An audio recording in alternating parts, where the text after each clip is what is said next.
Quiero que me indiquen si pueden ver el material que estoy compartiendo. Y profe, sí se ve.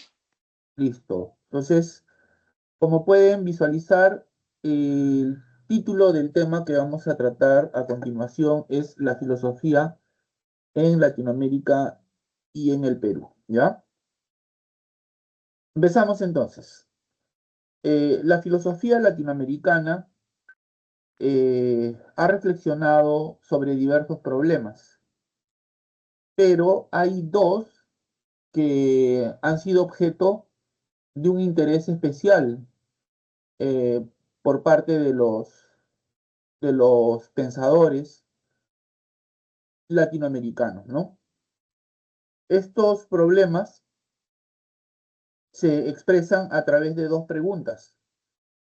El primer problema se traduce a través de la pregunta: ¿cuándo se inicia la filosofía en Latinoamérica y el Perú? Y el segundo problema se expresa con la pregunta: ¿existe una filosofía propia de Latinoamérica? Como podemos darnos cuenta, el primer problema se refiere al origen de la filosofía eh, latinoamericana, ¿no? Y el segundo problema se refiere al problema de la autenticidad de la filosofía latinoamericana, ¿no? Entonces, a continuación eh, vamos a desarrollar estos problemas, ¿correcto? Entonces, el primer problema es el siguiente: ¿cuándo comienza la filosofía en Latinoamérica y el Perú? Bueno, es necesario aclarar que al respecto se han planteado dos tesis, ¿no? Dos tesis. La primera es la que sostiene que eh, hubo filosofía en Latinoamérica eh, desde antes de la llegada de los españoles. Es decir, nuestros antepasados habrían desarrollado pensamiento filosófico. La segunda tesis considera que solo se puede hablar de filosofía en Latinoamérica a partir de la llegada de los españoles a nuestras tierras en el siglo XVI, es decir, a partir de la colonia, ¿no? Con la fundación del virreinato es que se, es que se puede hablar de filosofía en Latinoamérica y en el Perú, ¿no? Eh, Al respecto, los defensores de una y otra tesis han formulado diferentes planteamientos en apoyo de sus tesis, ¿no? Por ejemplo, aquellos que dicen que hubo filosofía en la América precolombina consideran que la filosofía no es exclusiva de ningún pueblo, de ninguna cultura, de ningún continente. No es exclusiva de los griegos, no es exclusiva de los europeos, no es exclusiva de los occidentales. Piensan que más bien la filosofía es connatural al hombre, ¿no? Eh, Tiene que ver con eh, la racionalidad del hombre, ¿no? Está ligada a su capacidad de pensar. Entonces, por su naturaleza racional, los hombres de todos los pueblos, ¿no? De todas las razas, filosofan, ¿no? Y lo hacen cuando eh, piensan eh, en asuntos de máxima generalidad, como por ejemplo eh, la muerte, el sentido de la vida, la enfermedad, este, el origen del cosmos, bueno, entre otros problemas, ¿no? Además, basan su tesis en la existencia de ciertos personajes que vienen a ser, dentro de su lógica, dentro de su perspectiva, el equivalente a los filósofos europeos. Por ejemplo, en el caso peruano,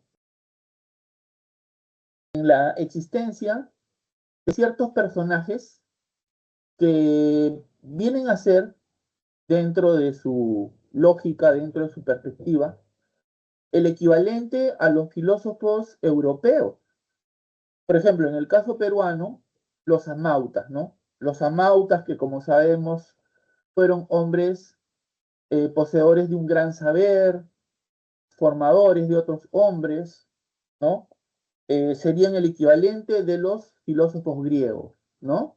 Entonces, la existencia de amautas es la prueba de que existió un pensamiento filosófico en la América precolombina, ¿no? Sin embargo, los detractores de esta tesis sostienen que eh, eh, a lo mucho eh, algunas culturas lo que han desarrollado es una concepción del mundo, ¿no? O como decía el sabio von Humboldt, una Weltanschauung, o sea, una cosmovisión, una concepción del mundo, ¿no? Pero que no alcanza a ser filosofía, ¿no? O sea, una concepción del mundo dentro de la cual este, se imaginan pues cómo habría sido, ¿no? O sea, explican cómo es el mundo, este, en cuántos estratos se divide, la interconexión que existe entre un mundo y otro, etcétera. Por ejemplo, nuestros antepasados, los incas, desarrollaron una cosmovisión muy interesante, de acuerdo con la cual el mundo se divide en tres estratos, ¿no? Hanan Pacha, Kai Pacha y Ukupacha. O sea, el mundo de arriba, el mundo de acá, en palabras de Heidegger, el mundo a la mano, ¿no? O sea, este mundo, el de nosotros, y el mundo de abajo, que es el mundo de los muertos, digamos, didácticamente hablando, ¿no? Bueno, el mundo de arriba es en correspondencia con el cristianismo vendría a ser pues el cielo, ¿no? Algo así, ¿no? Bueno, pero dicen de que a lo mucho habrían desarrollado una cosmovisión, una Weltanschauung, pero que no alcanza a ser filosofía, porque ningún pueblo ha filosofado con la radicalidad, ha pensado con la radicalidad con la que lo hicieron los griegos. Por eso dicen de que la filosofía es un aporte de los griegos a la cultura universal, ¿no? La filosofía es un saber caracterizado por su racionalidad, problematicidad, este, por su carácter totalizante, pero también por su radicalidad, y esas características no las encontramos en el pensamiento desarrollado por otras culturas, por otros pueblos, ¿no? Es un aporte exclusivo de los griegos a la cultura universal, ¿no? Muy bien. Ahora, si ustedes me preguntaran, profe, y de estas tesis, ¿cuál es la que posee vigencia, la más aceptada, si se quiere, ¿no? Bueno, yo diría que la segunda, es decir, la que sostiene que solo podemos hablar de filosofía a partir, en Latinoamérica, claro está, a partir de la llegada de los europeos en el siglo XVI, ¿no? Si esto es así, entonces se puede hablar de una etapa prefilosófica y una etapa filosófica, ¿no? La etapa prefilosófica es anterior a la llegada de los españoles. En esta etapa predomina el mito y el conocimiento técnico que explica eh, el gran avance que lograron, sobre todo, las denominadas altas culturas. Estoy pensando en la cultura incaica, en la cultura maya y en la cultura azteca, las altas culturas.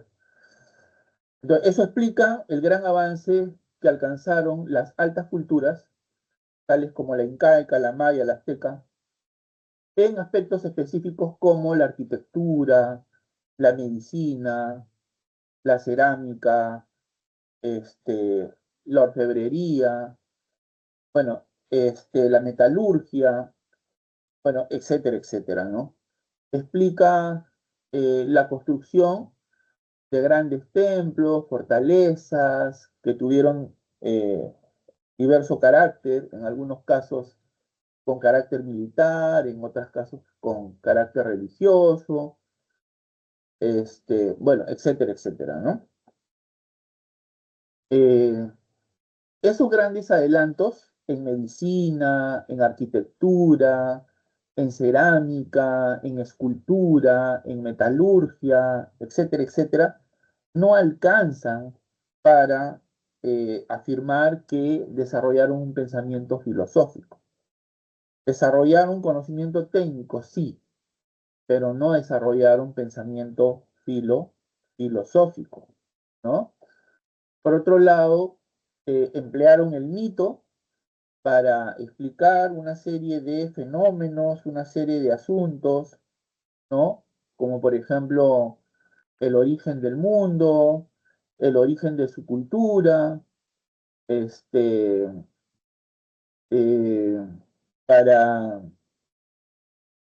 determinar si una cosecha iba a ser buena o mala, si su participación en una guerra iba a ser fasta o nefasta y así por el estilo, ¿no?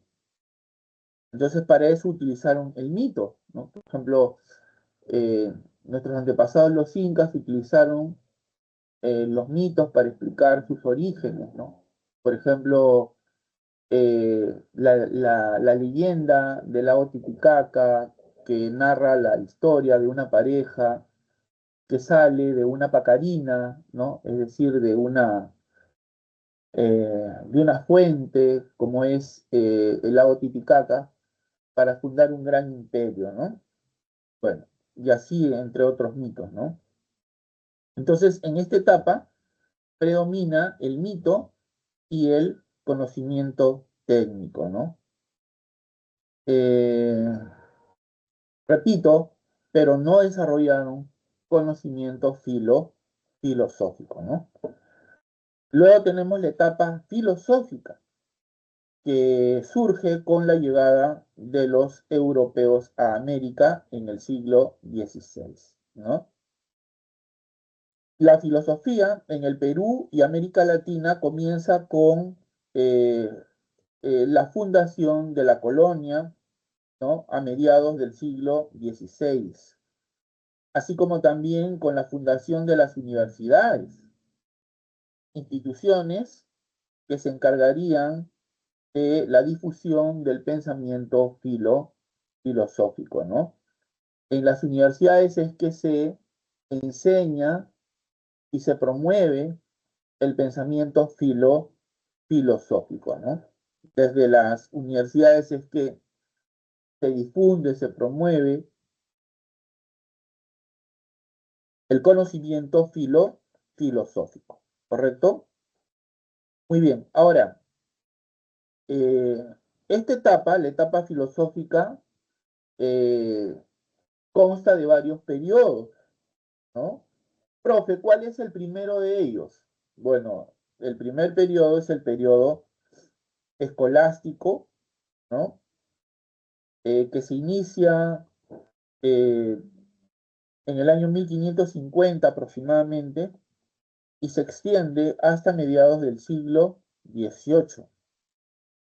Eh, la escolástica latinoamericana es, si se dan cuenta, una escolástica tardía cronológicamente hablando. Profe, ¿por qué?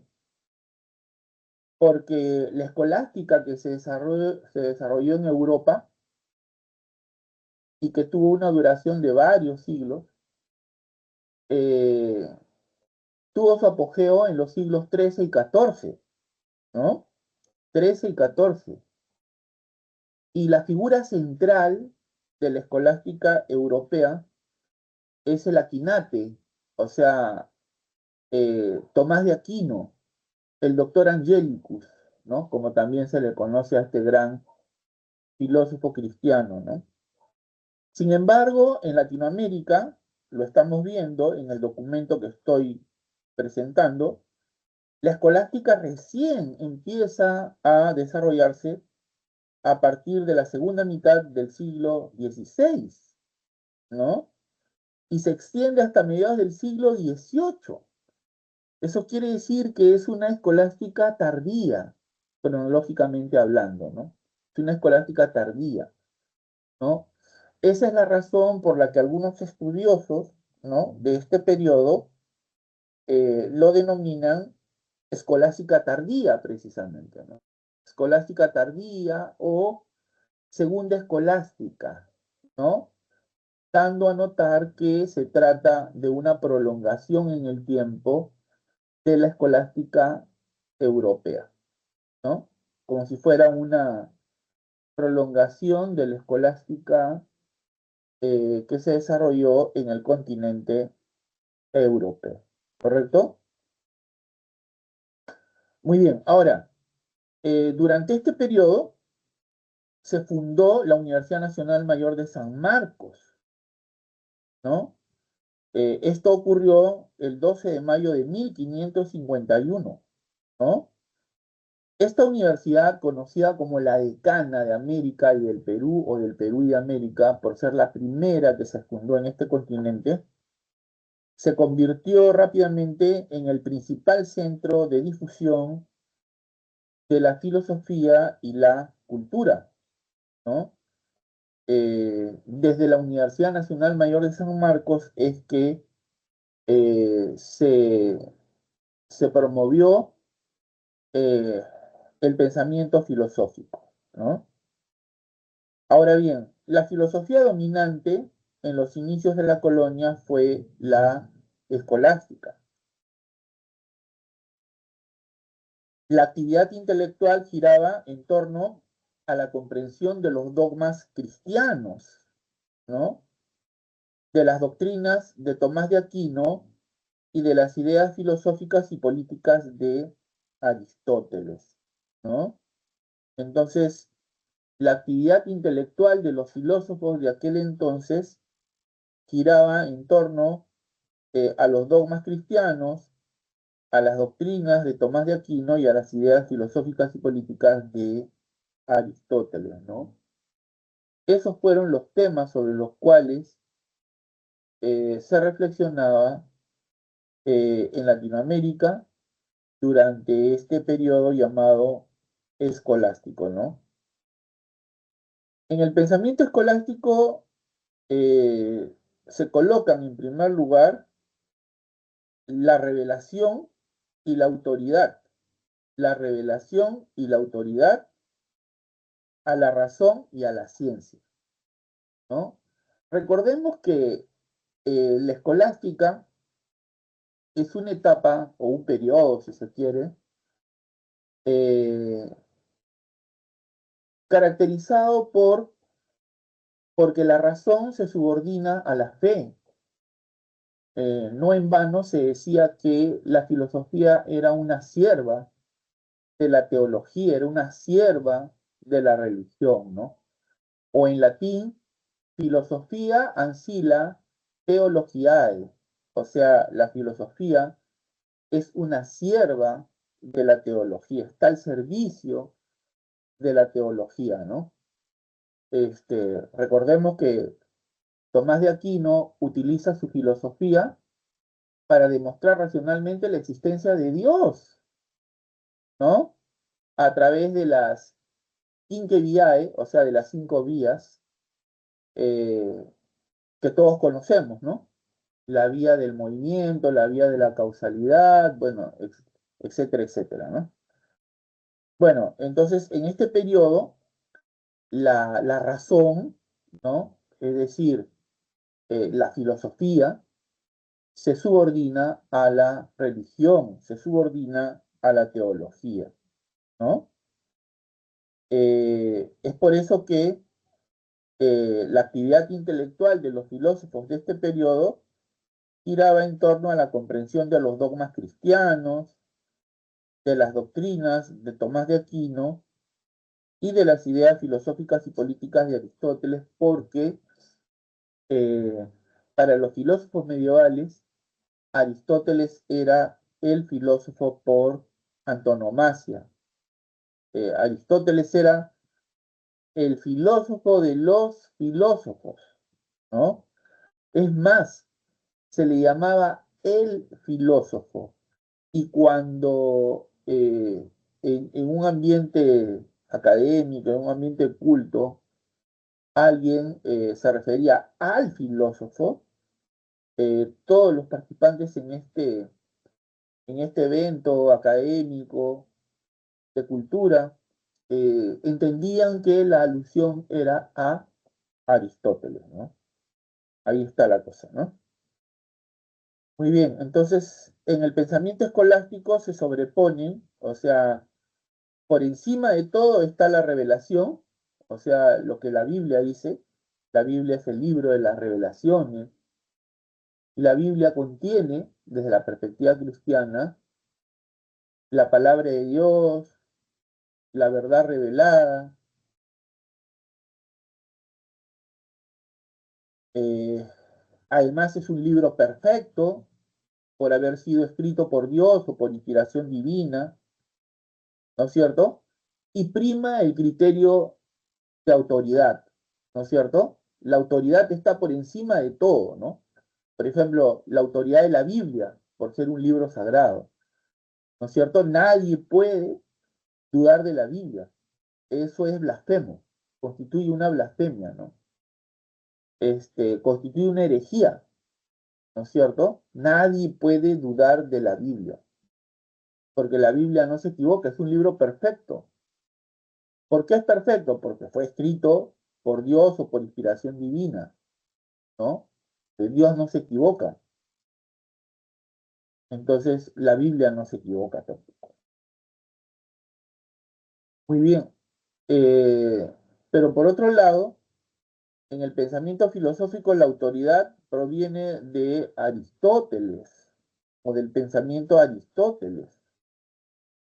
O sea, si Aristóteles se pronunció, dijo algo sobre algún punto en particular, pues eso es verdadero, ¿no? Aristóteles no se equivoca. Los medievales le tenían un gran respeto, intelectualmente hablando, a Aristóteles, ¿no? No se duda de Aristóteles. Aristóteles es el filósofo por excelencia, ¿no? ¿Ve? Entonces, la autoridad prevalece en todo orden de cosas, en la religión, en la filosofía, en la política. La autoridad del rey es infalible, ¿no? Es absoluta, ¿no?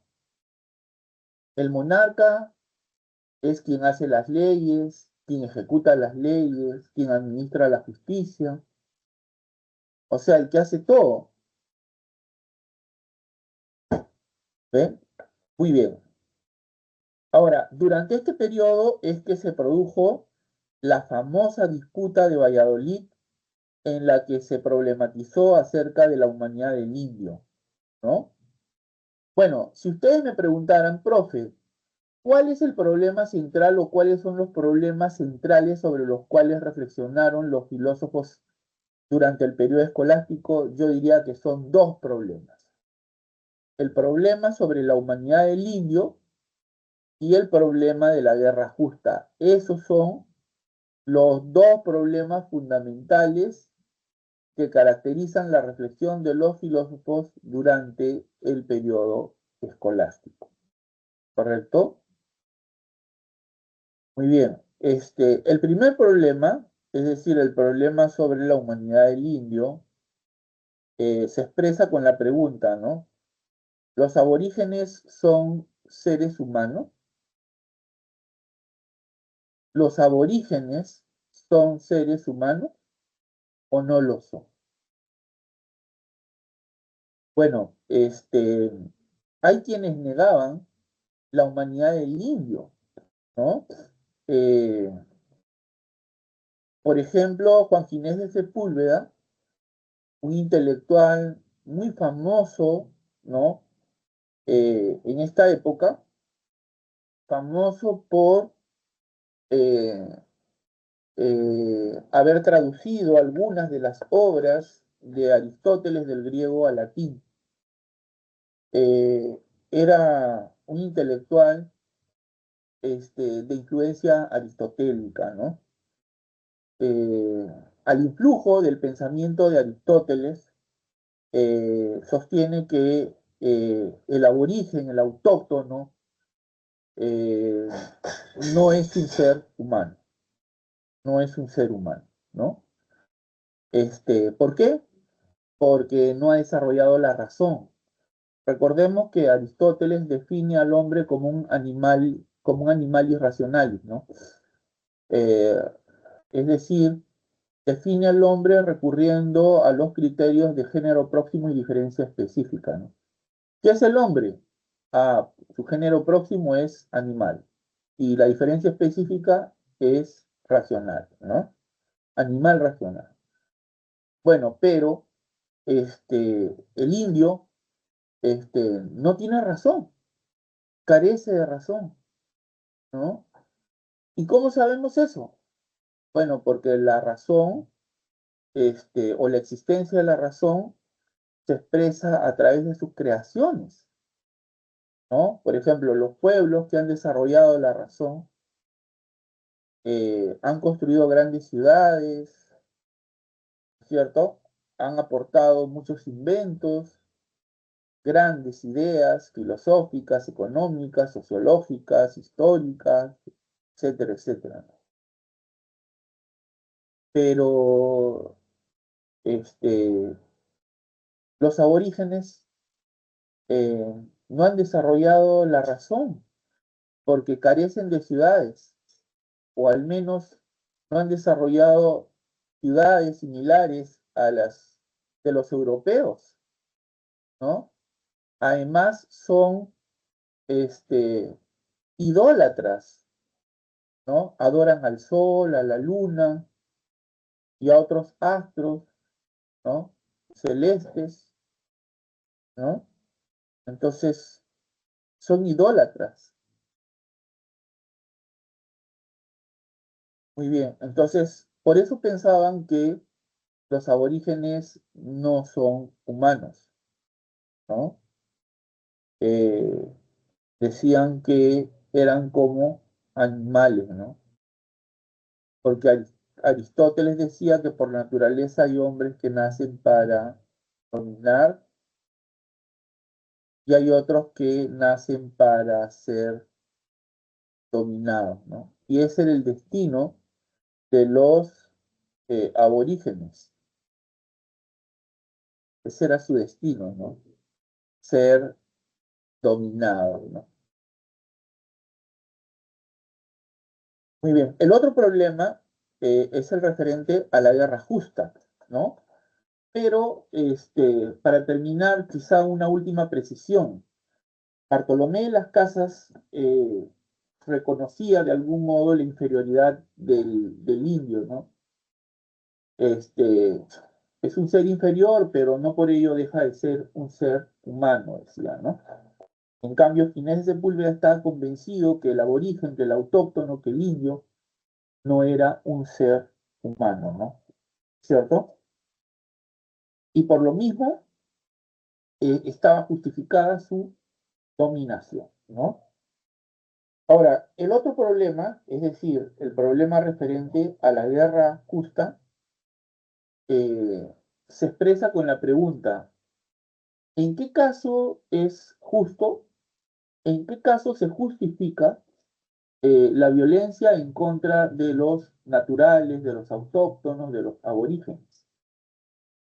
Bueno, los europeos decían que su inferioridad este, justifica su dominación y es por su bien, ¿no? Por su bien.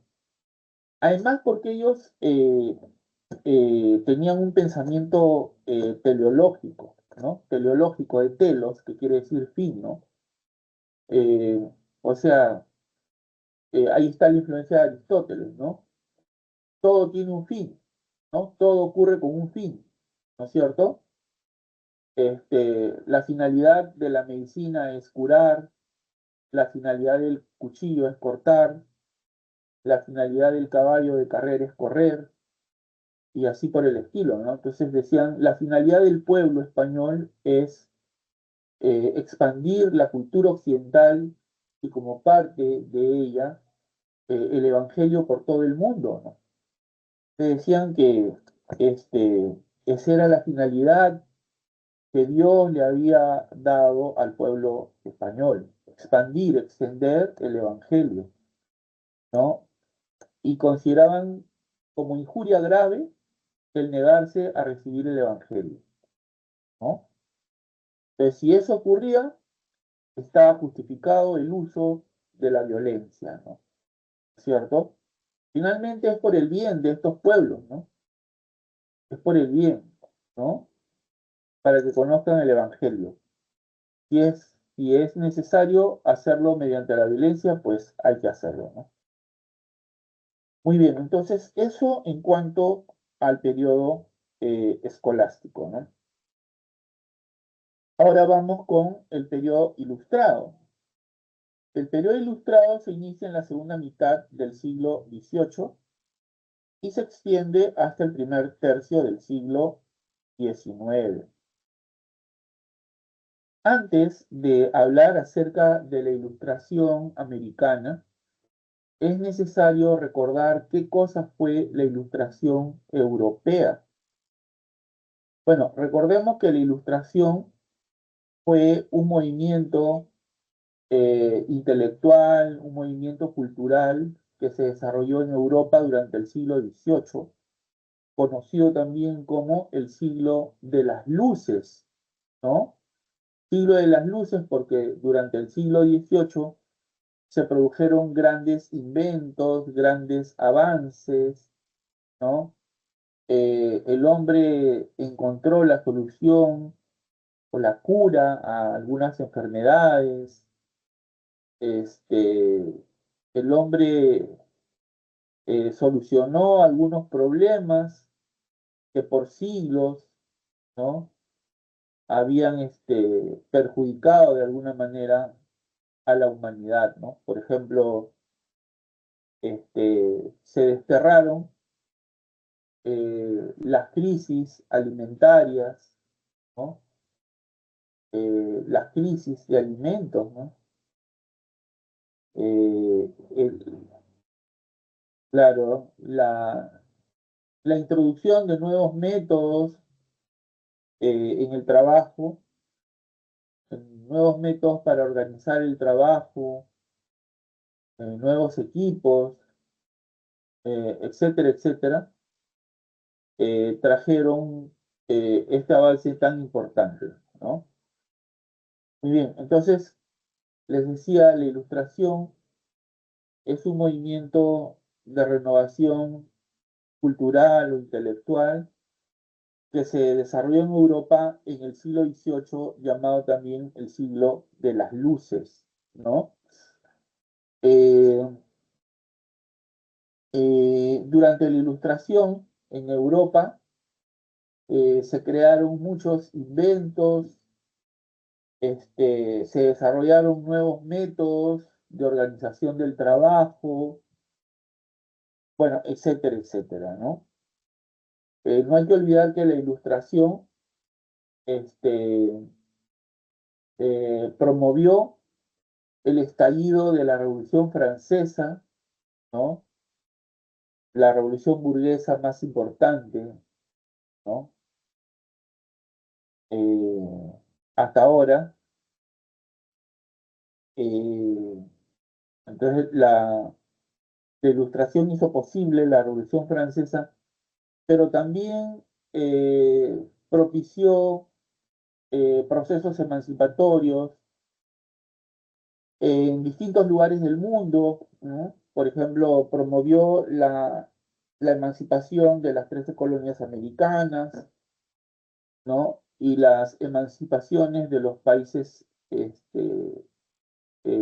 sudamericanos que estaban dominados por el yugo europeo, ¿no?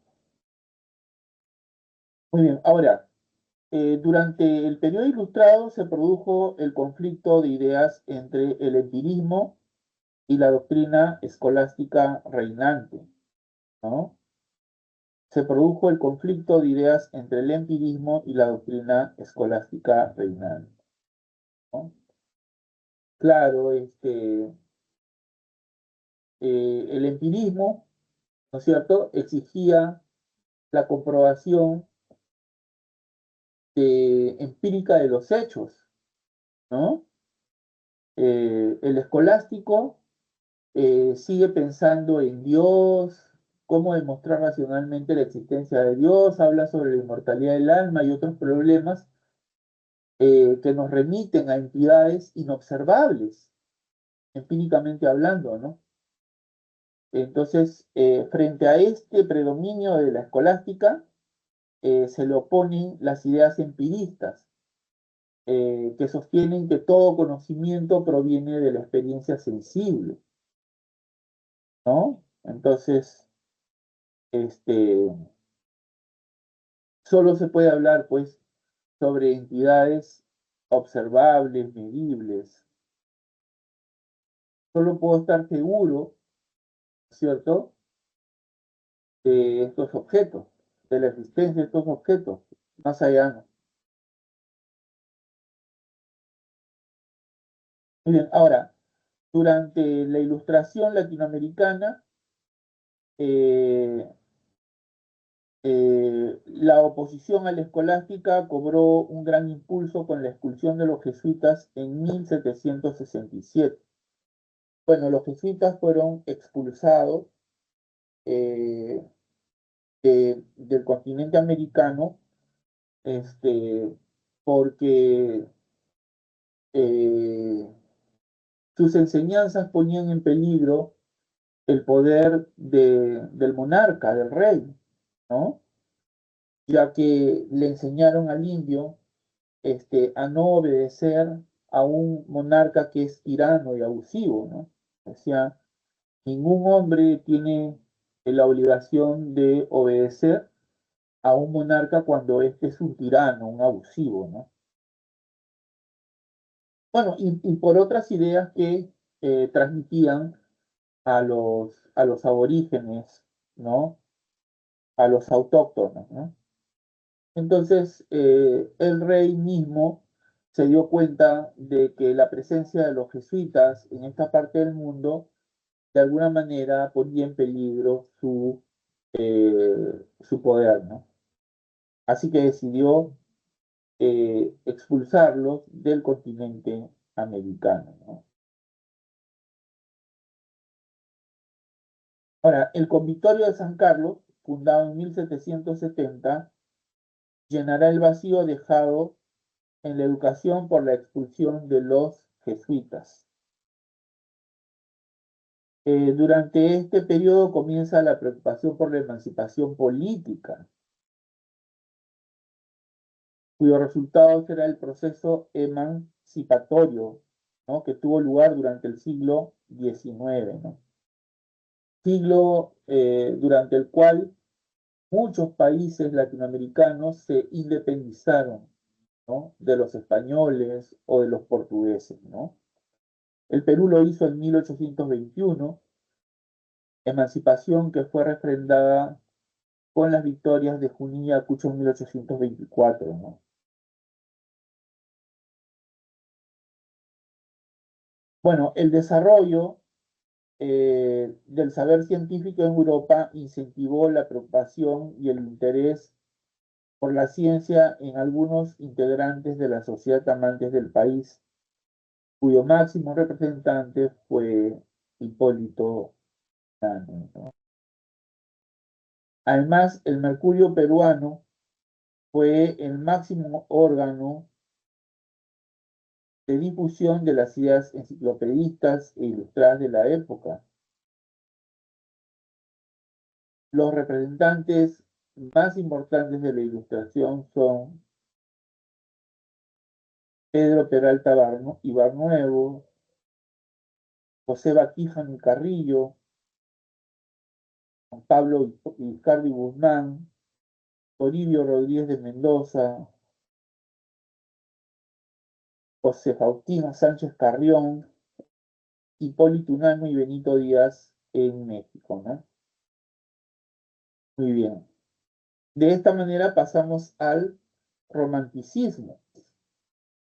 El romanticismo se inicia aproximadamente en el año de 1830 y se extiende hasta 1880, ¿no? Es necesario advertir que durante este espacio de tiempo, o sea, ya para 1830, muchos países latinoamericanos ya habían eh, conseguido su independencia política, ¿no?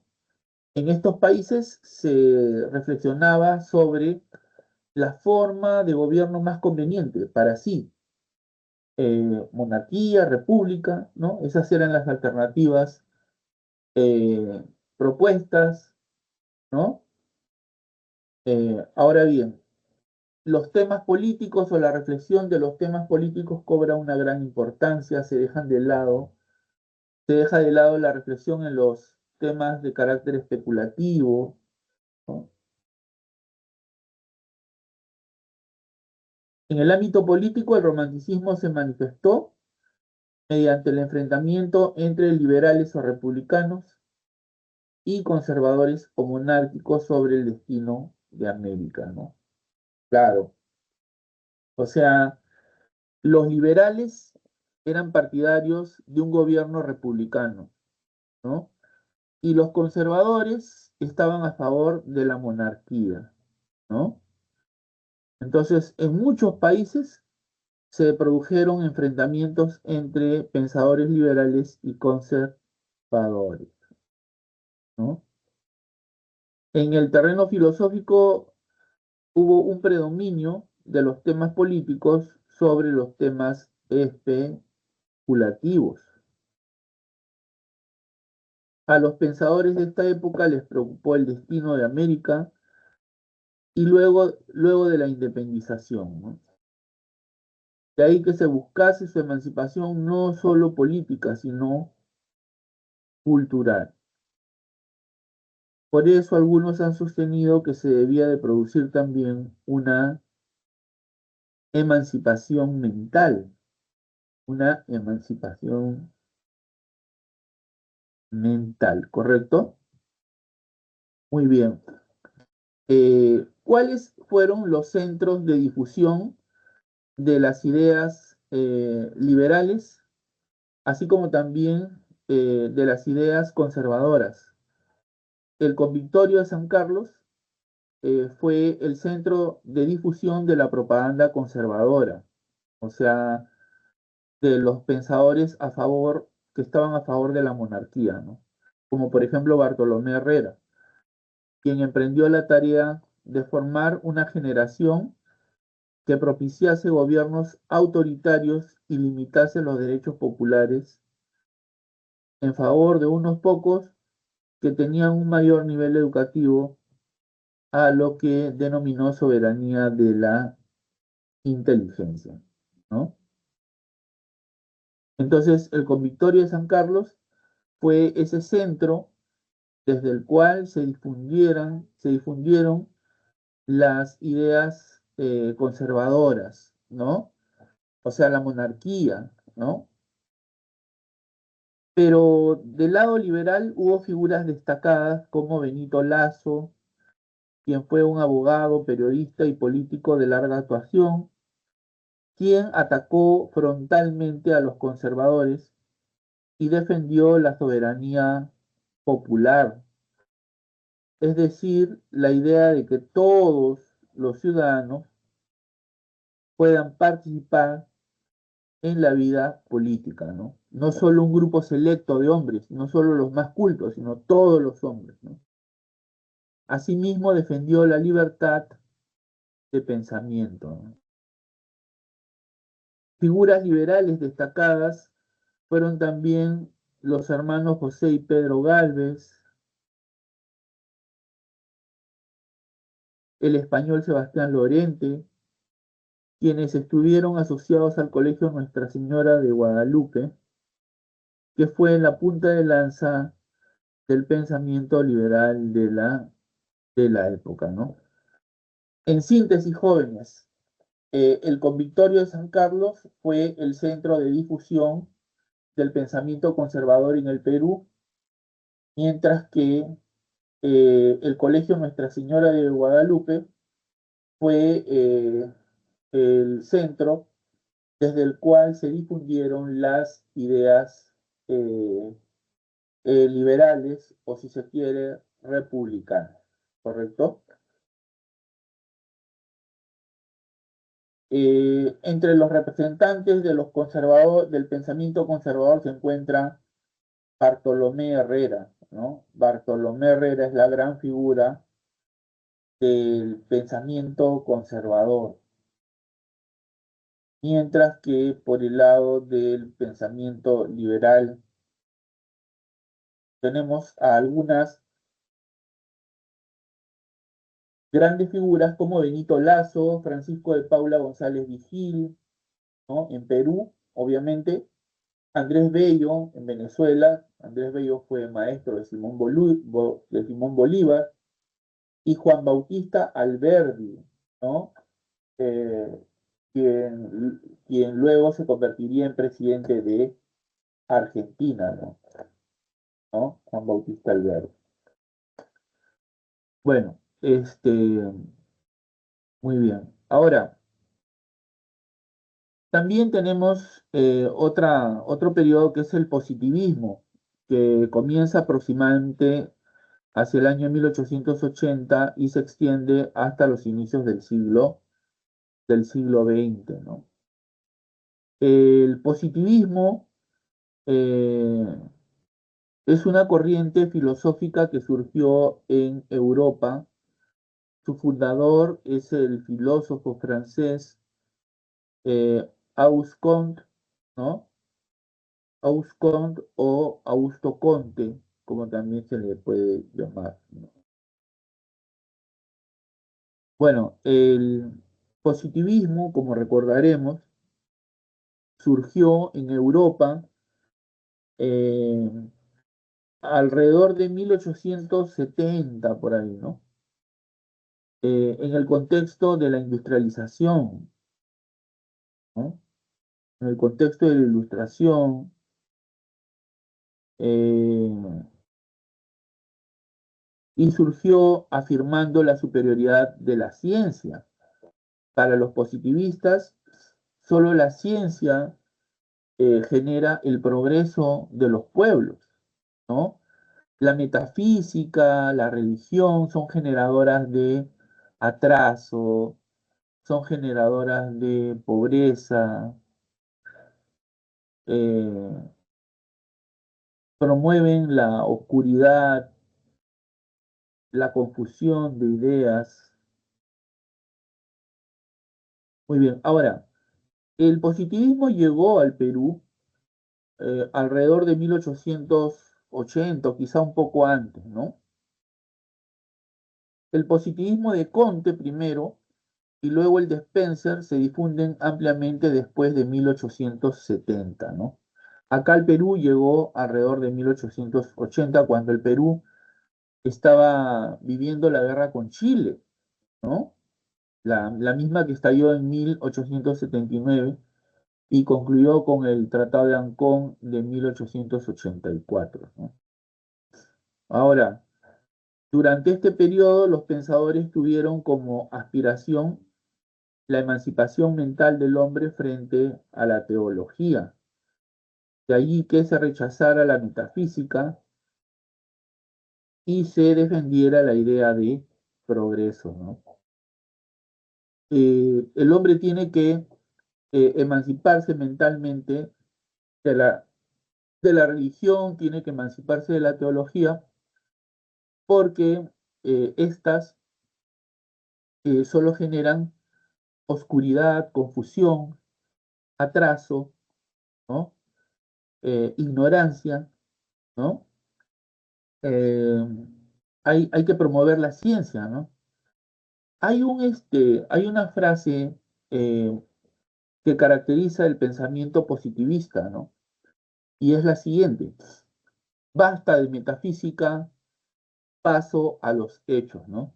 Basta de metafísica, paso a los hechos. O sea, basta de metafísica porque es que la metafísica, la religión, eh, que nos remite al estudio de entidades sobrenaturales, entidades de las cuales no tengo evidencia empírica alguna, no puedo decir nada, ¿no? Entonces, basta de metafísica, paso a los hechos. Cuando Comte decía esto, estaba pensando en los hechos positivamente dados, o sea, los hechos que se pueden comprobar, que se pueden verificar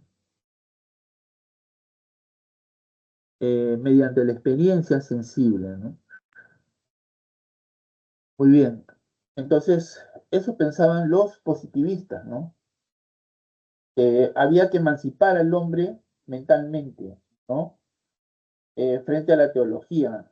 De ahí que se rechazara la metafísica y se defendiera la idea de progreso, ¿no? Se pensaba en que hay progreso en la humanidad, ¿no es cierto? La idea de progreso supone pues un avance de lo inferior a lo superior, ¿no? Implica ir de menos a más, ¿no? De menos a más, ¿no? De lo simple a lo complejo, ¿no? Eh, bueno, hoy día pues ya no se habla de progreso, ¿no? Esa palabra se ha sustituido por desarrollo, ¿no? Recordemos que uno de los filósofos que se tiró abajo o dinamitó esta idea de progreso fue Friedrich Nietzsche, ¿no? Quien dice no hay progreso, solo eterno retorno, ¿no? No hay progreso, solo eterno retorno, ¿no? O sea, si aplicamos esta frase a la historia, lo que quiere decir es pues que no hay progreso en la historia, porque todo vuelve a repetirse, ¿no? Todo, ¿no? Este, la historia no tiene un inicio ni un final, ¿no? Sino que se desarrolla de manera cíclica, ¿no? De manera circular, si se quiere, ¿no? ¿Cierto? Ahora bien, dentro del grupo positivista tenemos al famoso poeta, ensayista, escritor Manuel González Prada, quien destacó por su militancia política y por ser un pensador ajeno a la universidad. Él, a diferencia de otros representantes del positivismo peruano, no era profesor universitario, no estaba ligado a ninguna universidad, ¿no? Como San Marcos, por ejemplo. Manuel González Prada, sin embargo, es considerado el maestro de una generación de hombres brillantes como Mariátegui, como Luis Alberto Sánchez, Antenor Orrego, César Vallejo, el poeta, entre otros, ¿no? Quienes lo llamaban el maestro, ¿no? El maestro, en honor a su sapiencia, a su sabiduría, ¿no? Bueno, él fue un crítico implacable de los vicios políticos del país y de la ineptitud de sus contemporáneos para aplicar la ciencia hasta sus últimas consecuencias en la conducción de la sociedad, ¿no? Fue un crítico implacable de los vicios políticos del país, ¿no? Bueno, González Prada denuncia, ¿no? Al sacerdote, denuncia al juez, ¿no es cierto? Eh, Denuncia a los gobernadores que conforman una trinidad embrutecedora del indio, ¿no? Decía él, ¿no? Este, creía pues que la solución a los problemas del indio, que constituye la verdadera nación peruana, ¿no? El indio constituye la verdadera nación peruana, decía, ¿no? Este, es el principal problema del país, ¿no? Y esa idea la tomó prestada Mariátegui en sus 7 ensayos de interpretación de la realidad peruana, ¿no? Toma prestada esa idea y la desarrolla desde una óptica distinta, ¿no?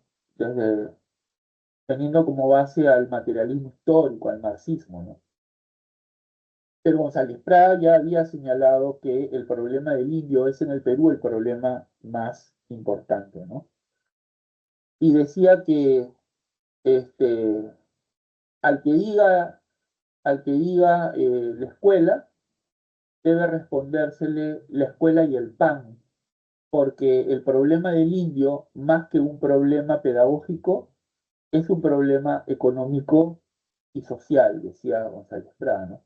Al que diga la escuela, respóndasele la escuela y el pan, porque el problema del indio, más que un problema pedagógico, es un problema económico y social, decía González Prada, ¿no?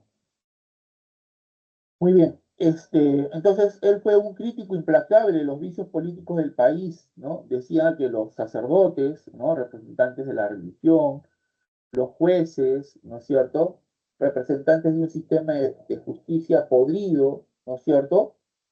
Los gobernadores, los representantes de las regiones, bueno, forman parte de esa trinidad embrutecedora del indio, ¿no es cierto? Eh, los, los criticó por su ineptitud, ¿no es cierto? Este, eh, para resolver los problemas más acuciantes de la realidad peruana.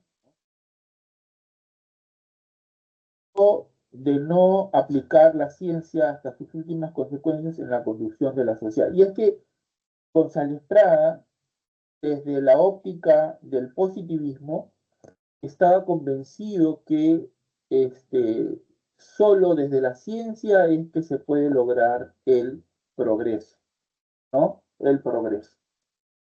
Otro de los lemas importantes del positivismo era orden y progreso, ¿no? Orden y progreso.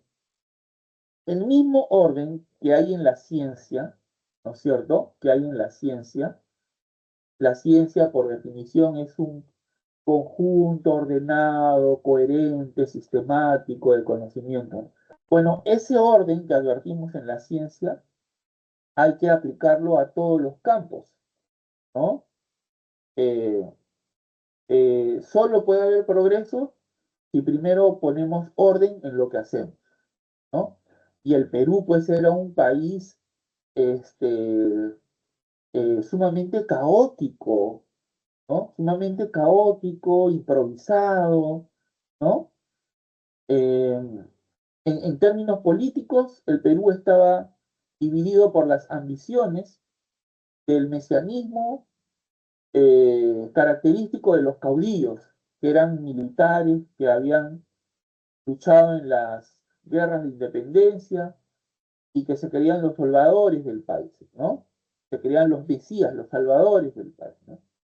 Creían que el hecho de haber participado en las guerras de independencia les daba derecho o les daba la sapiencia para ser los salvadores del país, ¿no? Entonces, en términos políticos, pues, eh, eh, se veía mucho desorden, mucho caos, ¿no? Había que poner orden en la política, orden en la economía, ¿no? Orden en lo social, orden en todo, ¿no? Porque solo con orden hay progreso, ¿cierto? No puede haber progreso si no hay orden. Hay que acabar con las crisis económicas, políticas, de diversa índole, ¿no? Muy bien. En la Universidad Nacional Mayor de San Marcos, el positivismo contó con los siguientes representantes: Mariano Cornejo, Joaquín Capello, Manuel Vicente Villarán, Javier Prado Ugarteche, que fue el rector más joven que ha tenido San Marcos a lo largo de su historia. Javier Prado Ugarteche, intelectual positivista, hijo del presidente Mariano Ignacio Prado, que fue presidente durante la guerra con Chile, al mismo que se le acusa de haberse largado en plena guerra, ¿no? Solicitó permiso al Congreso para ir a supervisar supuestamente la compra de armas a Inglaterra y ya no regresó, y dicen que se quedó con el dinero y que su familia con ese dinero que se apropiaron fundaron un banco. Bueno, ahí se han tejido varias historias alrededor, ¿no? Hay otros que dicen que no, que su padre, el padre Javier Prado, Mariano Ignacio, fue objeto de una trampa orquestada por el califa Nicolás de Piérola, quien al enterarse que Prado viajaba a Europa para traer armas para la guerra, ya no lo dejó entrar al país, ¿no? Y aprovechó ese vacío de poder para calumniarlo, hacerlo ver como un cobarde, como un traidor, y dar un golpe de Estado y entornillarse en el poder, ¿no? Eso es lo que habría hecho eh, el califa Nicolás de Piérola, según la versión de algunos historiadores, ¿no? Muy bien, bueno, pero lo cierto es que el positivismo nos permitió encontrar una salida a la crisis que se había agravado con la derrota ante el vecino país del sur, ¿no? Nos permitió encontrar una salida eh, a algunos de estos problemas, ¿no? Por ejemplo, Nicolás de Piérola, ¿no es cierto?, pudo ordenar la economía del Perú en un tiempo relativamente rápido, ¿no? Este, eh, bueno, y así por el estilo, ¿no? Eh, al influjo del positivismo es que empiezan a realizarse grandes obras de infraestructura en el país, obras para generar progreso en el país, ¿no? Vía la integración del país, como por ejemplo la construcción de ferrocarriles, cuyo objeto era articular las regiones, llevar progreso a las regiones, el alumbrado de gas. Lima fue la primera ciudad de Sudamérica en contar con alumbrado de gas. Se empezaron a fundar escuelas técnicas, universidades donde se promovía la enseñanza de las ciencias básicas. Recordemos, porque para el positivismo, la ciencia es el conocimiento por excelencia, ¿no? Es el único conocimiento legítimo. El progreso proviene de la ciencia, ¿no? Hay que desterrar la religión, hay que desterrar la teología. La religión y la teología solo embrutecen, solo enceguecen desde la perspectiva positivista, claro está, ¿no? Muy bien. Esta importancia que se le da a la ciencia generará una reacción en algunos filósofos que primero fueron positivistas y después terminan renegando del positivismo. Aquí en el Perú tenemos el caso de varios filósofos, ¿no?, que tuvieron un corto paso por el positivismo, pero terminaron renegando del positivismo, ¿no?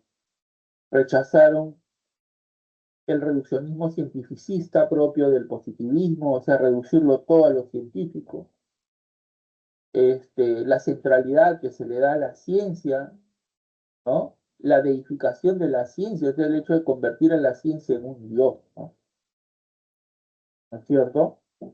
Bueno, un dato más que es interesante. En el Perú, el positivismo que caló fue el de cepa stenceriana, no el de cepa conteana, ¿no? En otros países, por ejemplo en México, en Brasil, El positivismo de Comte fue el que tuvo una mayor influencia. Era un positivismo más radical, más ortodoxo, si se quiere, ¿no? Eso explica por qué en Brasil y en México se construyeron templos para adorar a la ciencia y a la razón, ¿no? Donde se ensalzaba la figura de los grandes científicos, matemáticos, biólogos, artistas, filósofos, lógicos, ¿no?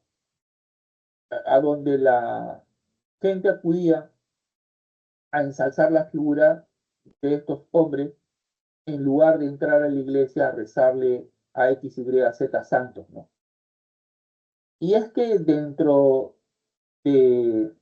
dentro de los objetivos de Comte estaba pues construir una nueva sociedad bajo los principios del positivismo, ¿no? Eh, que ensalza la ciencia y rechaza la metafísica, la religión. Comte quería desterrar la religión, pero Comte no era ingenuo, ¿no? Él sabía pues cuán arraigada está la religión en el espíritu humano, ¿no? Por ello es que él, a sabiendas de que no iba a poder sacar del alma del hombre su deseo de absoluto, esa orientación hacia lo metafísico, a la espiritualidad, decide sustituir la religión cristiana, la cual le va a servir como modelo, por una nueva religión para la humanidad, ¿no? La religión positivista, ¿no? Que quita del centro a Dios y en su lugar coloca a la ciencia, a la razón, ¿no? Entonces, repito, en países como México, Brasil, eh, caló profundamente el positivismo de Comte.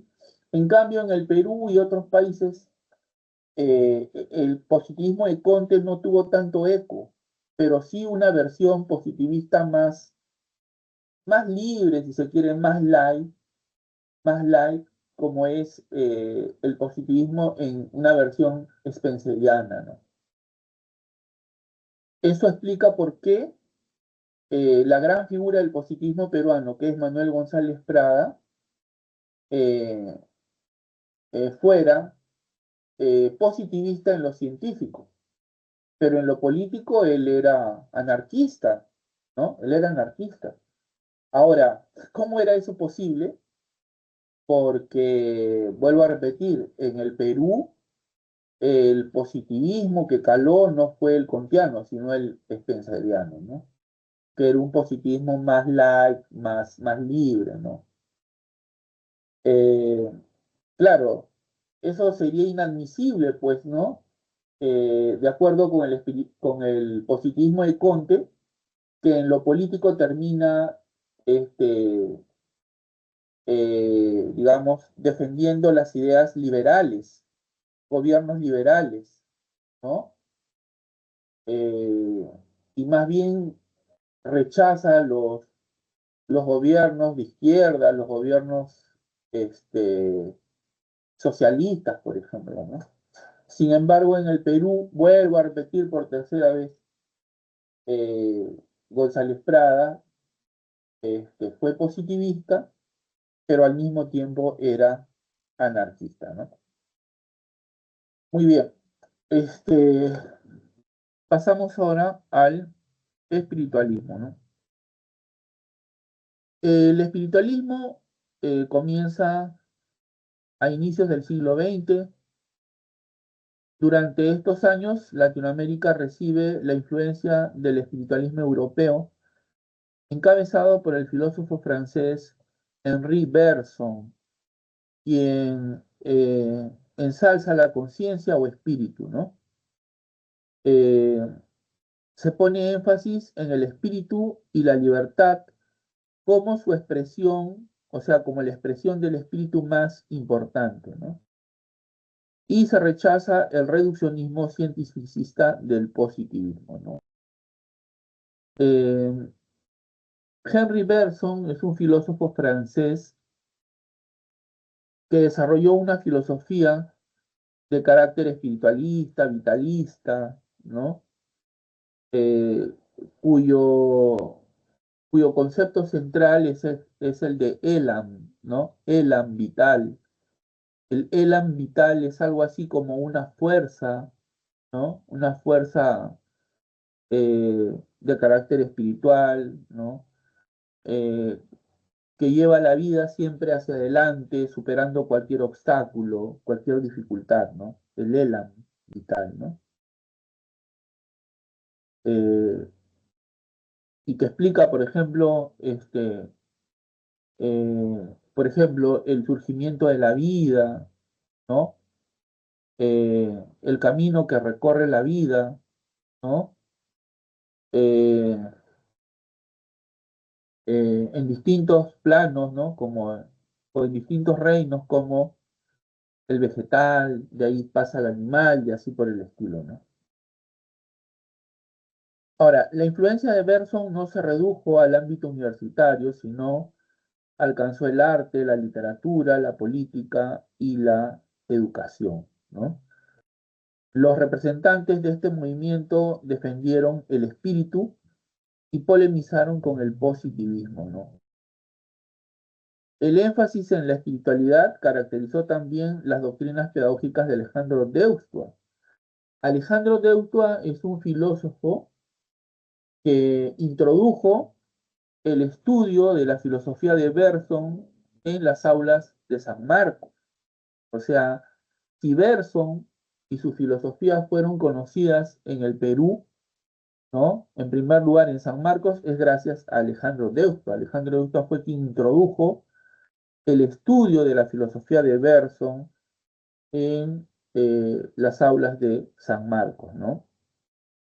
Ahora, desde su cartera como ministro de Cultura, ¿no? Eh, propició una reforma de la educación, ¿no?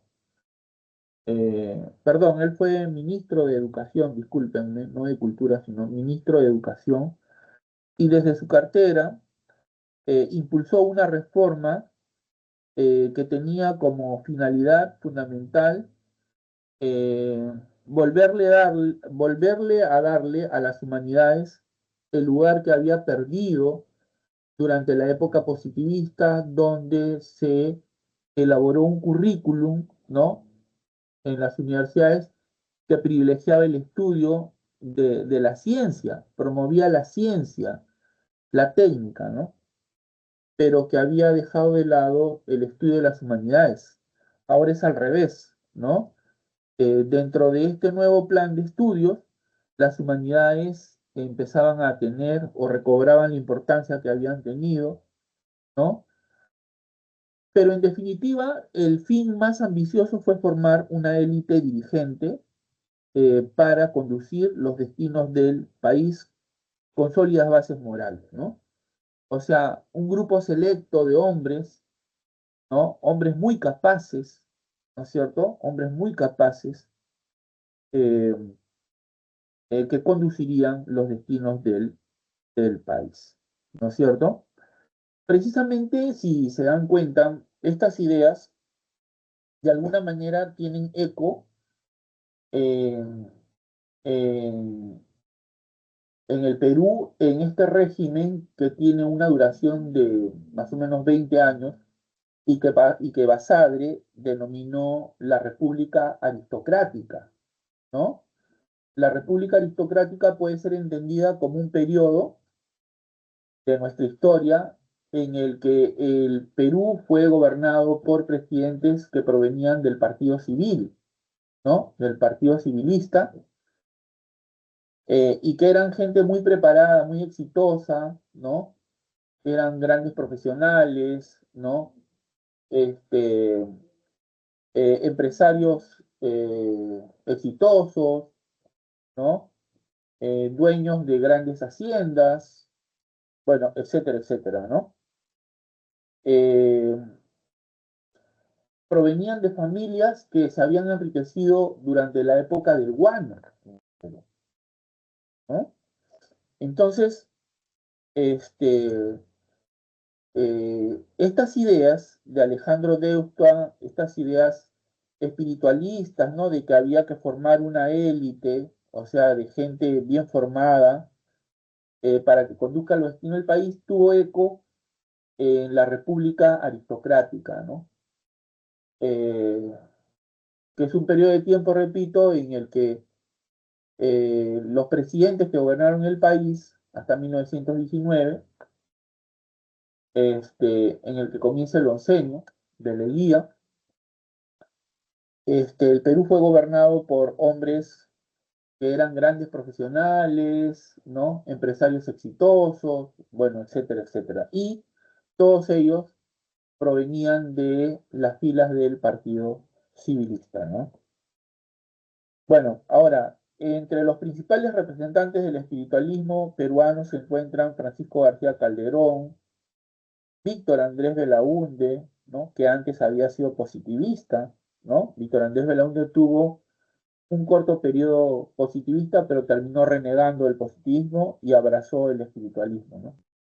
José de la Riva Agüero, Alejandro Deutschmann, Mariano Iberico, y en otros países de Latinoamérica tenemos a figuras reconocidas como José Vasconcelos en México y Alejandro Korn en Argentina, ¿no?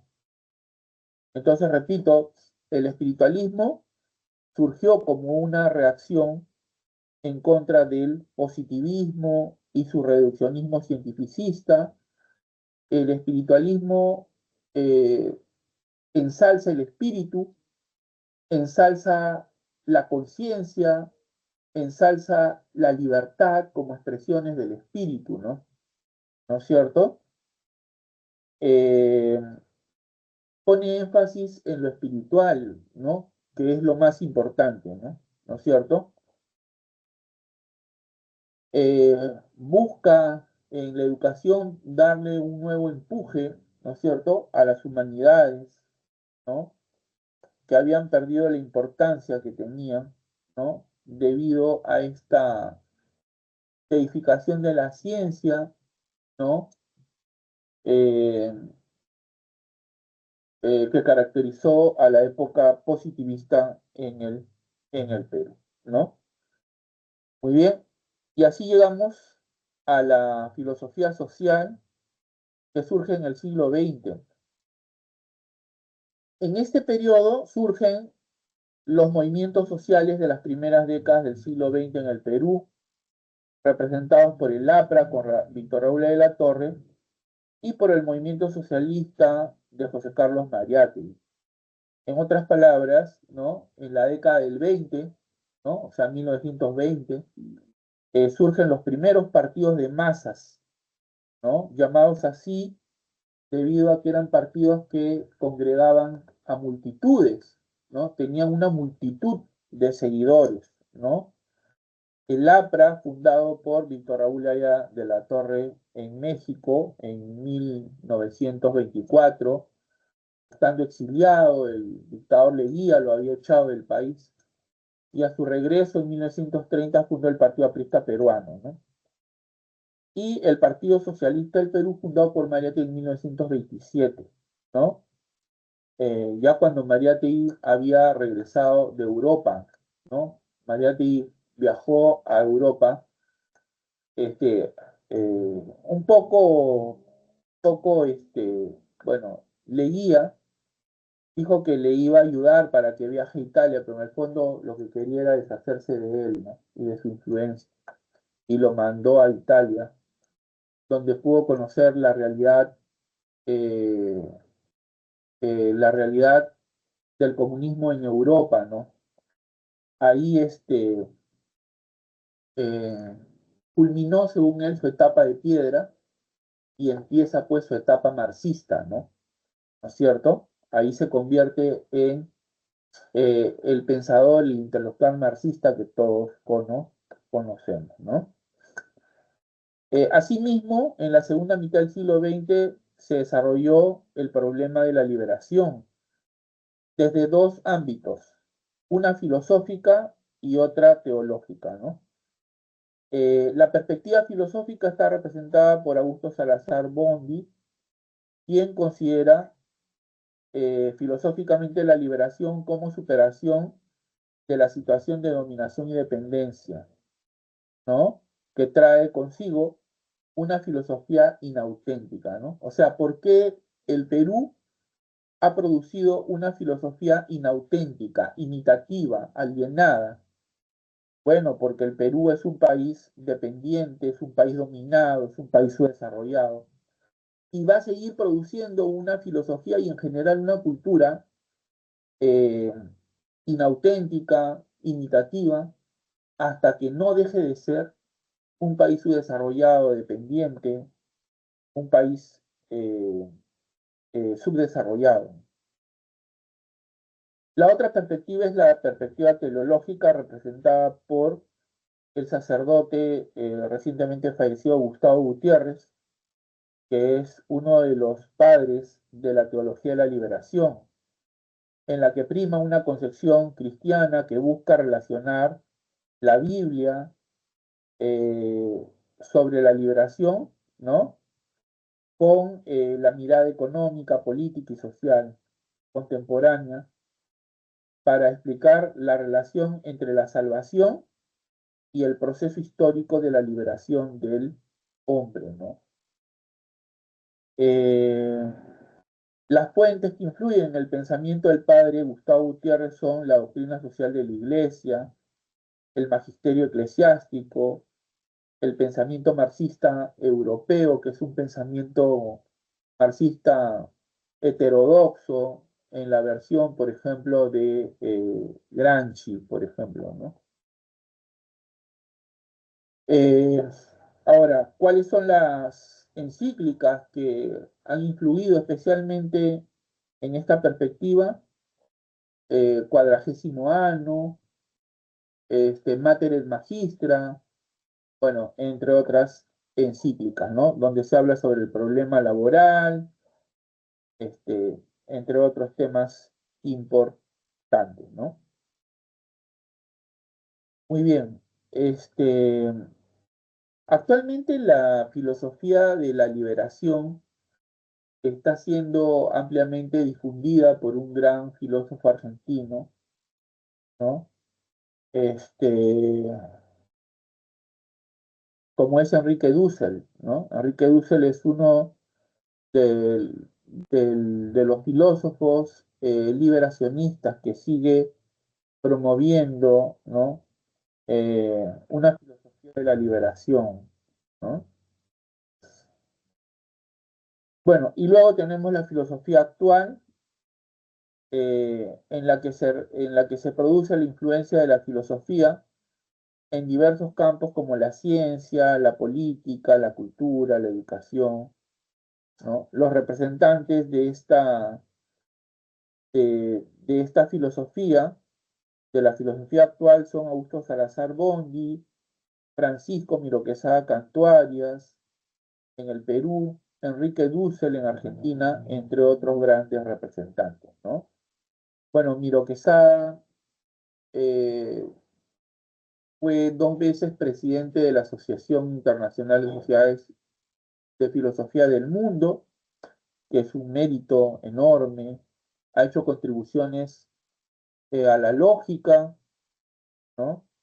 Y bueno, Augusto Salazar Bondy, pues, es un filósofo conocido por su originalidad, ¿no? Probablemente uno de los grandes filósofos que ha tenido el Perú a lo largo de su historia, ¿no? Muy bien, y para terminar vamos a hablar acerca de la filosofía actual. Perdón, del segundo problema filosófico que se expresa con la pregunta, ¿existe una filosofía propia de Latinoamérica? Bueno, aquí el problema sobre el cual se reflexiona es el problema de la autenticidad, de la originalidad de nuestro pensar filosófico, ¿no? Eh, este problema presupone un debate en el que participan dos grandes figuras de la filosofía latinoamericana, un peruano y un mexicano. El peruano Augusto Salazar Bondy y el mexicano Leopoldo Sea, ¿no? Quien abrió este debate o quien inició este debate fue el peruano Augusto Salazar Bondy, cuando publicó una obra titulada ¿Existe una filosofía de nuestra América? Repito, existe una filosofía de nuestra América en la que él se vuelve a plantear una pregunta, bueno, de forma parafraseada, ¿no? Parafrasea una pregunta que ya se había hecho Mariátegui un tiempo atrás, ¿no? Mariátegui se había preguntado en su momento, ¿existe un pensamiento de nuestra América? ¿No? Eh, bueno, Augusto Salazar Bondy, si se quiere, recorta esta pregunta, la lleva al ámbito filosófico y se pregunta, ¿existe una filosofía de nuestra América? Con lo cual quiere decir, ¿existe una filosofía genuinamente latinoamericana? Bueno, obviamente su respuesta es negativa, ¿no? Para este autor no existe filosofía latinoamericana porque la filosofía de nuestros países, al igual que toda nuestra cultura, es imitativa y repetitiva, o sea, es una copia, o en todo caso reproduce modelos europeos. Es inauténtica, o sea, no expresa nuestra verdadera identidad ni tampoco nuestra, nuestro modo de ser propio, ¿no? Es alienada y lo seguirá siendo mientras América no salga del subdesarrollo y la dominación a la que está sometida, ¿no es cierto? Entonces, Augusto Salazar Bondy dice, no hay una filosofía latinoamericana auténtica, no hay una filosofía latinoamérica genuina, porque somos un país subdesarrollado, dominado, porque somos un país eh, subdesarrollado, dominado, sometido, ¿no? Mientras no cancelemos esa situación, mientras no acabemos con esa situación, vamos a seguir produciendo una filosofía y en general una cultura este, con esas características, ¿no? Eh, estas ideas lo hacen postular la necesidad de una filosofía de la liberación. Augusto Salazar Bondy dice, el primer paso que debemos de dar para lograr la liberación a nivel filosófica es reconocer que somos un país dominado, sometido, subdesarrollado. Mientras no reconozcamos eso, no vamos a encontrar fácilmente la salida a este problema, ¿no?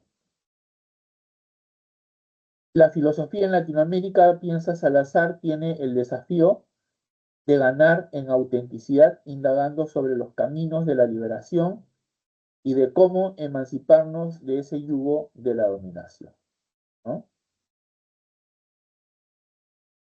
Muy bien. Ahora, Leopoldo Sea, filósofo mexicano, le respondió a Augusto Salazar Bondy a través de su obra La filosofía americana como filosofía sin más.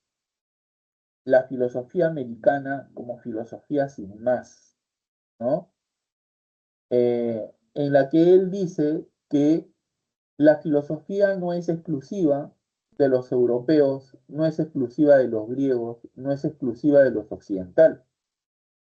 La filosofía es connatural a todos los hombres, ¿no? Por su misma naturaleza racional, todos los hombres filosofan.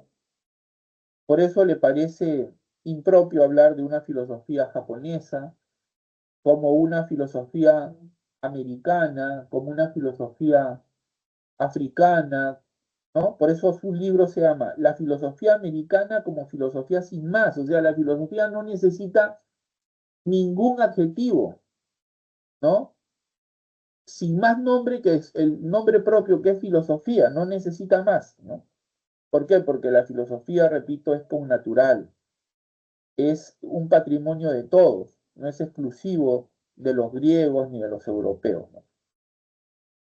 Eso por un lado. Por otro lado, para Leopoldo Sea, ¿no es cierto?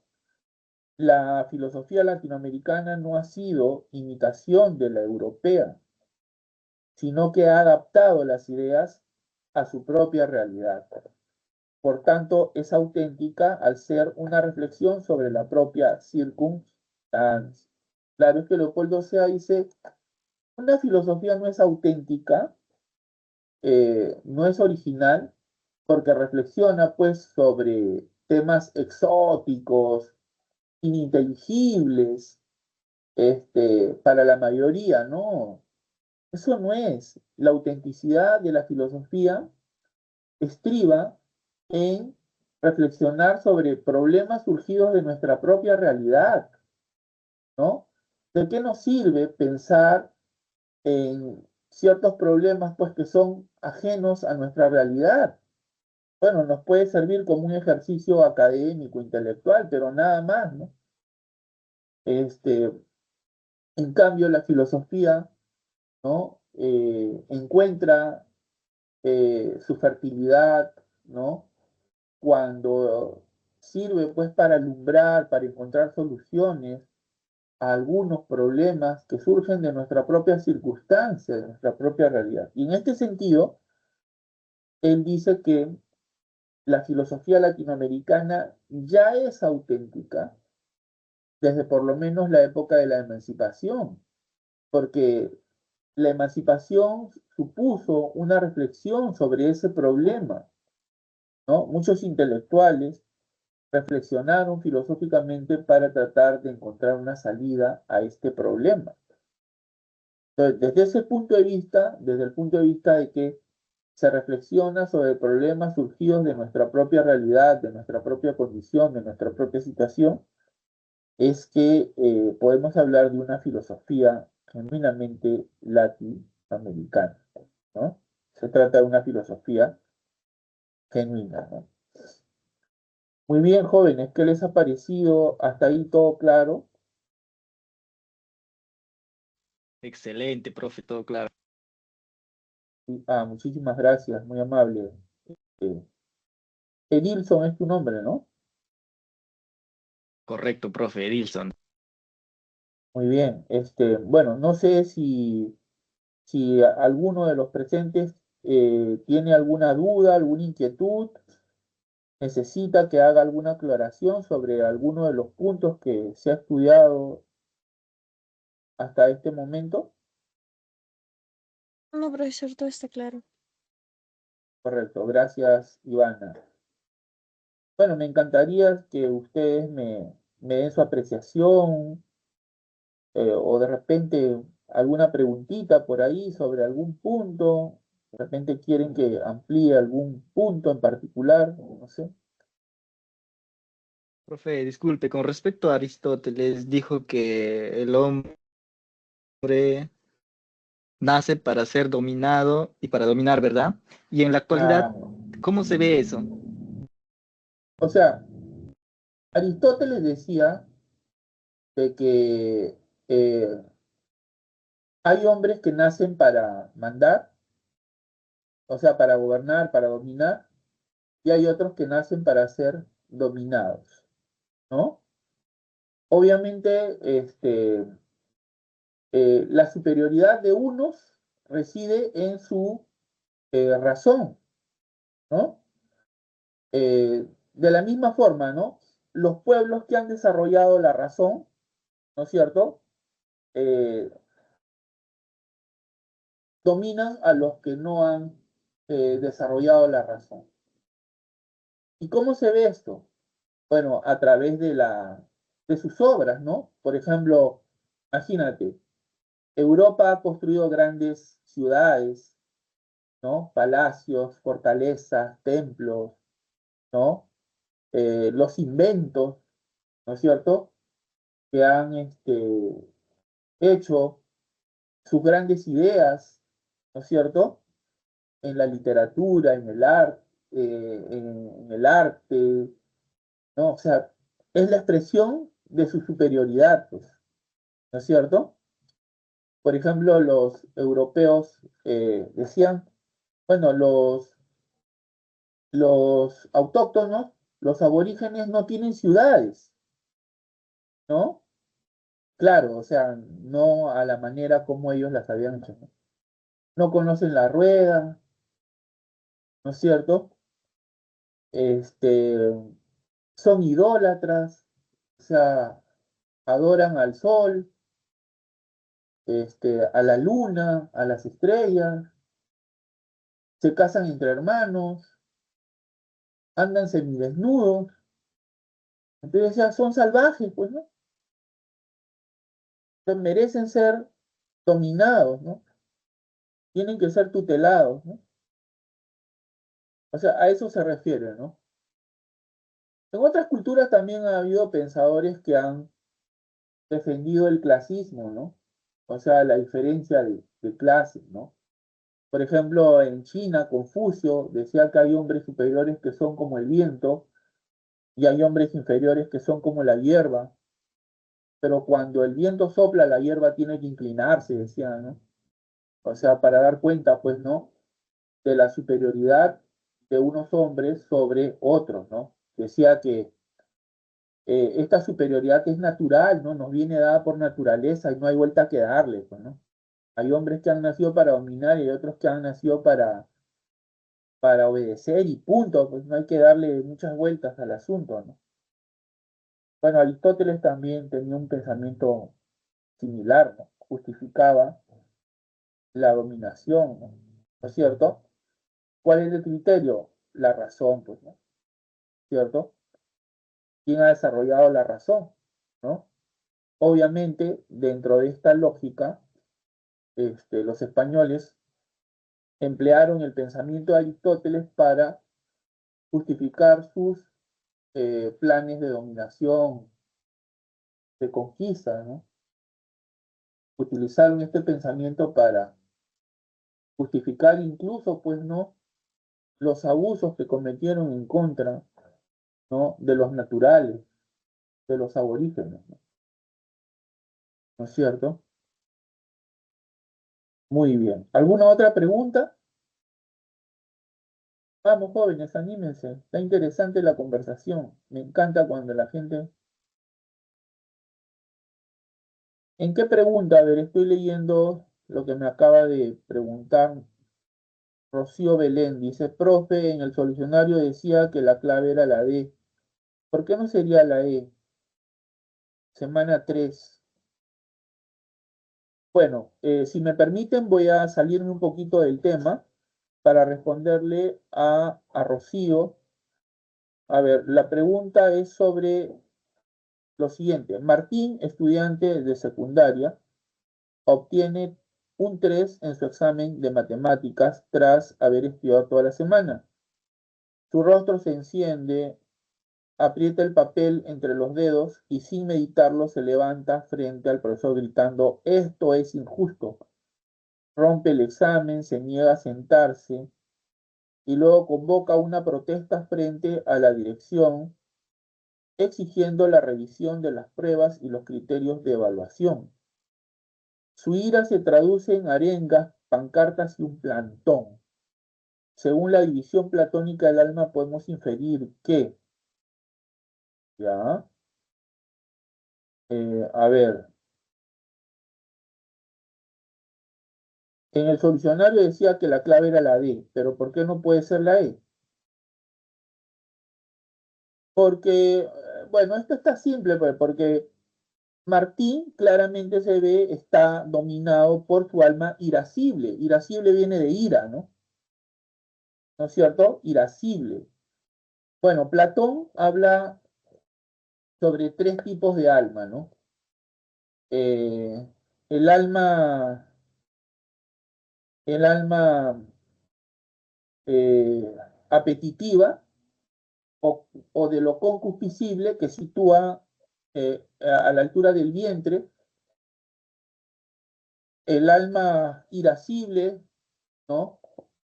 O volitiva, que sitúa en la zona pectoral, y el alma racional que sitúa en la cabeza, ¿no? El alma apetitiva, el alma concupiscible, que es lo mismo, tiene que ver con comer, beber, dormir, copular, bueno, todo lo que es corporal, biológico, lo que satisface nuestros impulsos sexuales y de otra índole, ¿no? ¿No es cierto? El alma irascible o volitiva tiene que ver con la valentía, ¿no es cierto? El coraje, bueno, etcétera, etcétera. Y el alma racional que tiene que ver pues con la prudencia, la sensatez, bueno, etcétera, ¿no? Bueno, está claro que aquí el estudiante del cual se hace mención en el enunciado, Martí, está siendo dominado por su alma irascible, pues está siendo gobernado por la ira, ¿no? ¿No es cierto? Ahora, Platón decía que nuestros actos deben ser gobernados por la razón, no por la emoción. La emoción, el sentimiento, la pasión puede destruir a una persona, ¿no? Claro, los románticos, por ejemplo, aspiraban a vivir una vida de novela, ¿no? ¿No es cierto? Una vida donde priman los sentimientos, las pasiones. Pero fíjense cómo acabaron muchos de los románticos, ¿no? Acababan suicidándose, muertos trágicamente, destruidos por el alcohol, por las drogas, eh, bueno, enfrascados en relaciones eh, tormentosas, difíciles, eh, llevando una vida promiscua. Bueno, por eso Platón decía, ¿no? El comportamiento del hombre debe ser gobernado por la razón, ¿no? No por los sentimientos ni las pasiones. Eso decía Platón, ¿cierto? Hay justo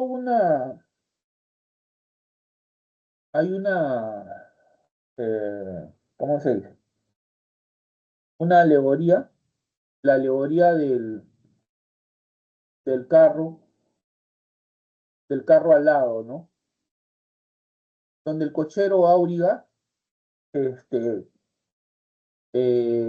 que tener la sensatez, la pericia, mejor dicho, ¿no? La pericia necesaria, la destreza necesaria para conducir un carro que es jalado por dos caballos, uno blanco y uno negro. El caballo blanco representa la razón, ¿no? El caballo negro representa la pasión, la emoción, el impulso, ¿no? Obviamente, un caballo tira para un lado, el otro para el otro lado, ¿no?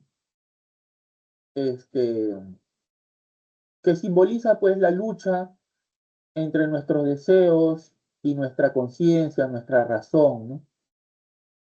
Pero el conductor del coche, el Áuriga, tiene que tener pues la pericia, la destreza necesaria para eh, mantener el equilibrio del carro, pero en última instancia él debe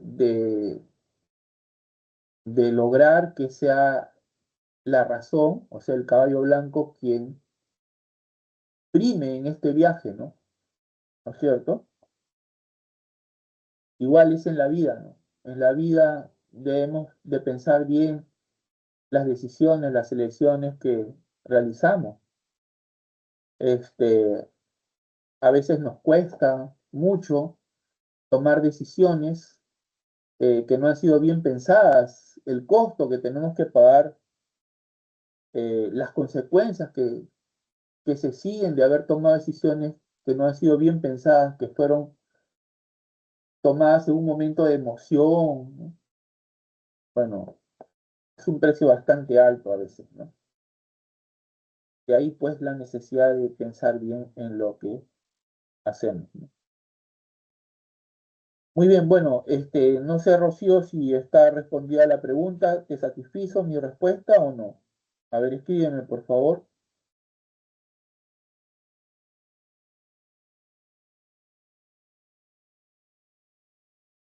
¿Quiénes son los representantes de la filosofía actual?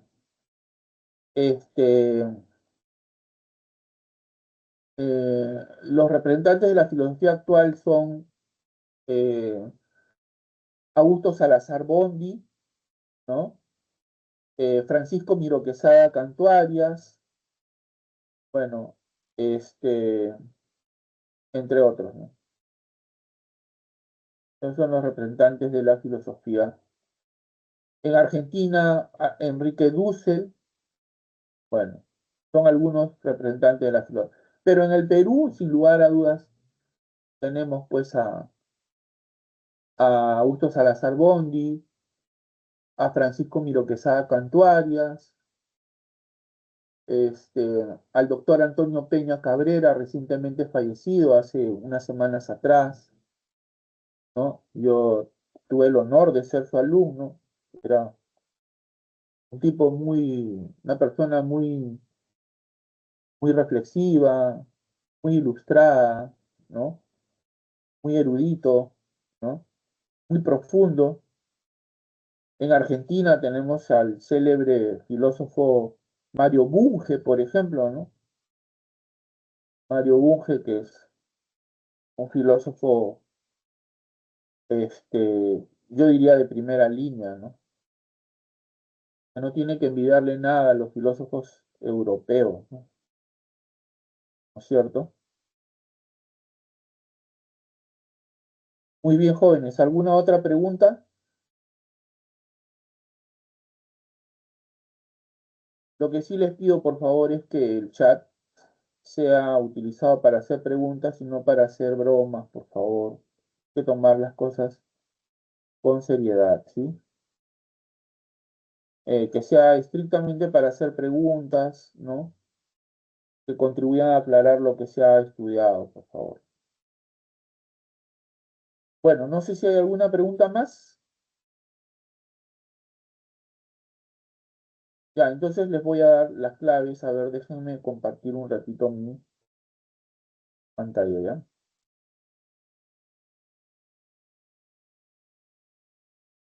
Ya, en cuanto a la lectura semanal. A ver, como pueden ver, después de la lectura complementaria hay una pregunta cuya respuesta correcta se encuentra en la alternativa de dado. De dado. Y en cuanto a los ejercicios de clase de la semana, les voy a dar las claves. 1B de barco, repito, 1B de barco, 2D de dado, 3A de avión, 4C de casa, 5E de enano, 6B de barco, 7A de avión, 8C de casa. Muy bien, jóvenes. Entonces, con eso hemos llegado al final. Tengo entendido que esta clase termina a las 8:55. Les pido las disculpas del caso porque me he pasado 3 minutitos. Bueno, espero su comprensión. Entonces, nos vemos el día martes de la próxima semana. Muchas gracias. Un abrazo para todos. Nos vemos. Hasta luego.